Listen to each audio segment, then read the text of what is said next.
So I'll talk about Blobstream today. As Kartik mentioned, this was formerly called actually Quantum Gravity Bridge, but that was a terrible name, so we renamed it to Blobstream recently. There's a blog post about this that's linked to later in the slides if you want to check it out. So now let me talk about what Blobstream is, its general architecture, what its benefits are over other data availability scaling solutions for Ethereum.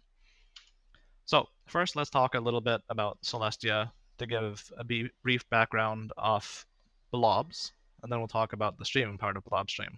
So when Celestia is the first modular blockchain network, it provides a highly scalable data availability layer that you can build execution layers on top of, or you can stream or relay attestations of data being available to other chains, such as Ethereum, which is what Blobstream will do. What is the benefit of being a data-only layer? Mustafa talked about this earlier in his talk, right? It means that you don't have the overhead of execution, settlement, all their stuff to deal with. You can just optimize and maximize for data availability. And therefore, for the same cost to run a node, you can have substantially higher data availability throughput than a traditional monolithic chain would have. And of course, the data availability is the most base thing. It's the basest of layers, and that's the thing that everything else can be built on top of. So the more capacity you have at the base layer for the same cost, the better it is, because you can always build more on top of it, but you can't really add more at the base layer without making sacrifices to decentralization, etc. Okay, so architecturally, and forgive the terrible diagrams, these are made by engineers, not artists. Celestia has these things called blobs, and these have been renamed twice already. Don't ask what they were named before. Blobs work as follows. They are indirectly referenced in pay for blob transactions. So this is the TX, the blue that you see in the square. And Celestia squares are laid out as squares, hence why they're called squares. Or Celestia blocks are laid out as squares. That's why you see the squares in the picture. Here we see two examples of blocks of varying sizes. The pay for blob transaction is in blue. The blob itself, which contains the data for the execution layer or the L2 or what have you, that's in yellow. And this blob is committed to in the transaction. In other words, there's a Merkleized commitment to this blob. And this indirection, as opposed to directly including the blob in the transaction, which is what Ethereum does with its call data, this indirection allows you to have what we call partial nodes. In other words, they're nodes that can fully verify the Celestia state machine without having to fully download Celestia blocks. We have this new class of nodes that other traditional monolithic blockchains, or Ethereum specifically, if you want to say, don't have, because they don't have this level of indirection. It allows for pretty significant scale while having this very secure node type. That's good. Now, these blobs are committed to in transactions. They're also committed to in a Merkle tree, as is tradition. Block data is committed to in a Merkle tree. We have Merkle tree, then you have other Merkle trees, and so on. There's various layers of commitment here. That was the background on the Celestia. Now let's talk about the bridge/stream part, and we'll fit these two together in a couple slides. So traditional bridges operate as a bidirectional asset bridge. So they move, for example, the Axelar bridge, I think maybe there was also an IBC bridge that was out recently, I forget, can move funds between two chains, and they move funds specifically, or they can move messages that kind of create actions, either or, and it's bidirectional. These are traditionally how bridges have operated, and whenever someone says bridge, this is basically what people think of.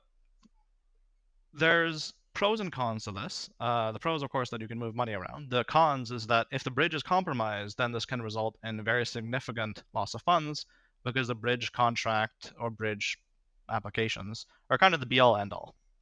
If they're compromised, then all the funds can be lost. And we've seen this in a variety of bridges, such as Wormhole and so on. How does Blobstream work?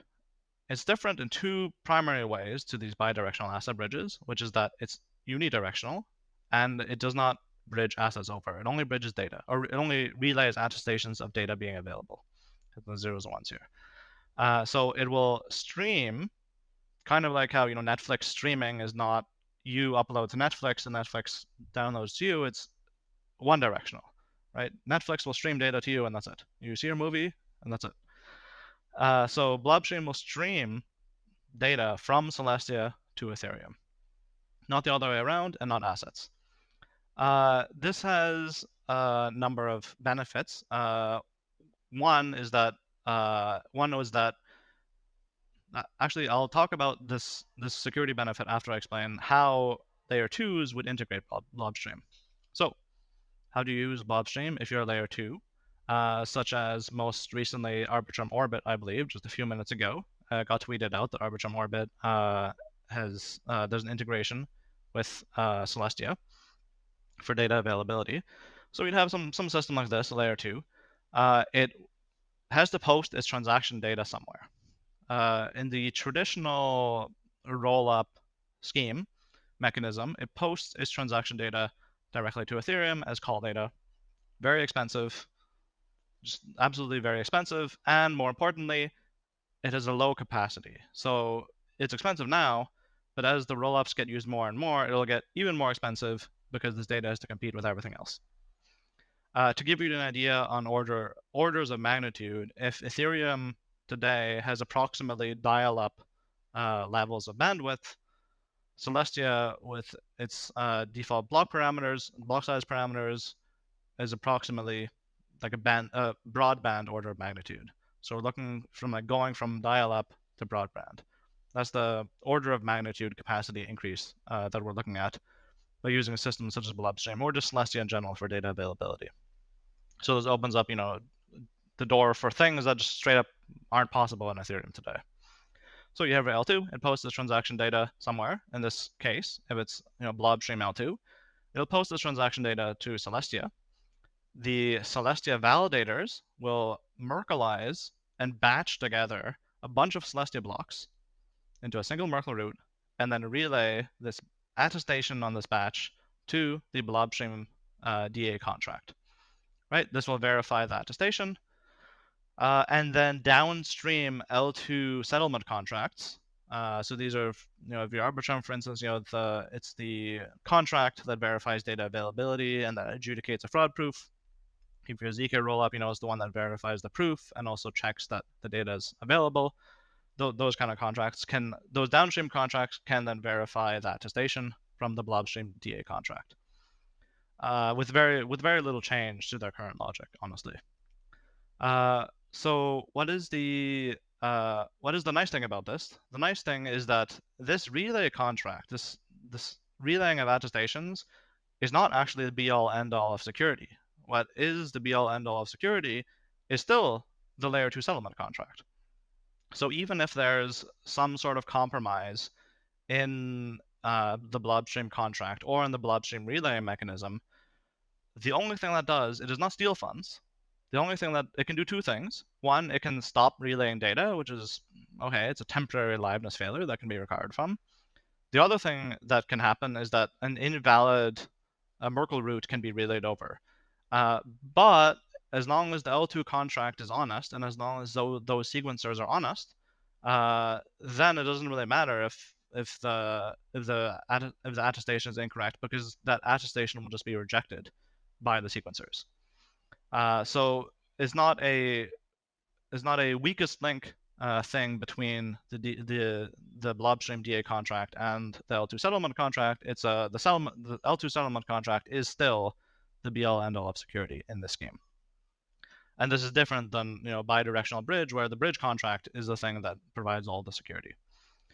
Okay, so what are some of the benefits now of Blobstream versus data availability committees and restaking type schemes?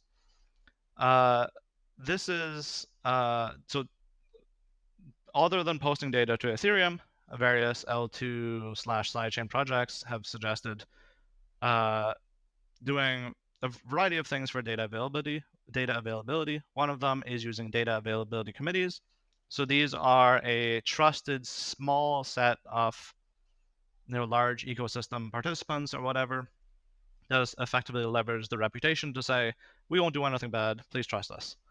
And then this committee will sign over some data being available, or some data even being valid, actually, why not? There's also restaking.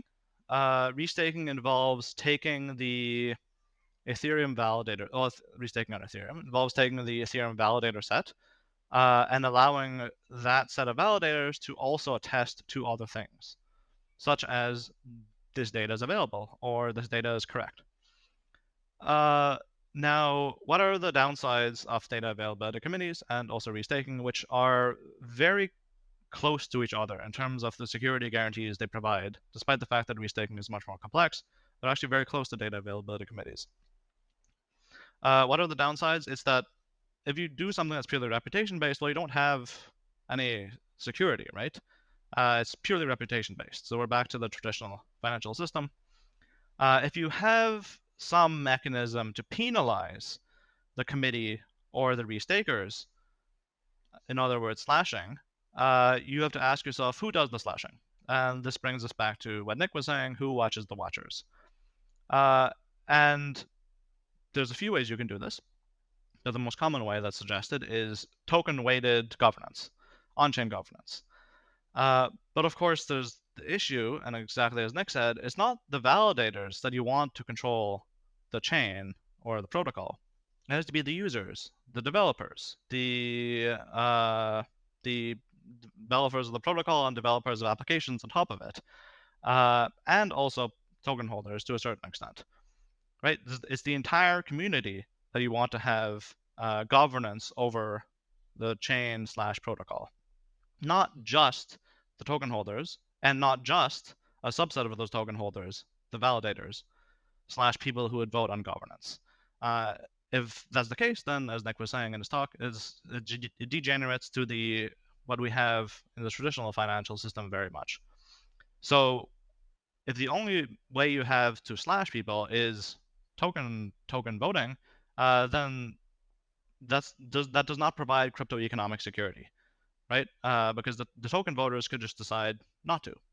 There's no penalty for them not to slash. Now, there is another way to slash, and that is with fraud proofs, for example, right? You might say, well, I mean, Optimism and Arbitrum have fraud proofs, and they have this thing called slashing. Why can't you just do that? So the reason that you can do slashing with fraud proofs is that fraud proofs are over an objective thing. You objectively, and you can also guarantee the availability of that objective thing based on your fraud proof scheme. Then you can slash people based on an objective fault that they have committed. Data withholding in a data availability context, as we've known for many years, is subjective. It's a non-attributable. It's not attributable to a single entity. And in such a case, you cannot objectively say that data is being withheld, and therefore you cannot objectively have a fraud proof that can be slashed. You must rely on either token governance, which, as we just said, is not ideal, or you can rely on off-chain slashing. Now, data availability committees and restaking do not allow for off-chain slashing.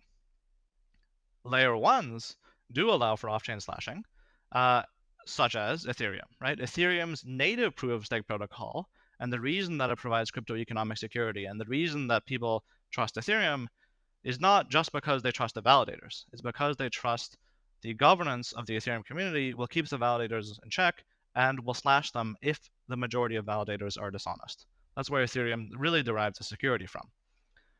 Similarly, if you have another layer 1, such as Celestia, the community can keep the Celestia validators in check, even if a majority of them are dishonest. So in other words, to do slashing to provide this cryptoeconomic security, you really need it to be something that happens off-chain. It cannot be token-weighted governance. And this is where Blobstream is different and strictly better than data availability committees and restaking. It's because, since Celestia is a layer 1, the community can slash the validators if they misbehave in ways that the other two aforementioned things cannot.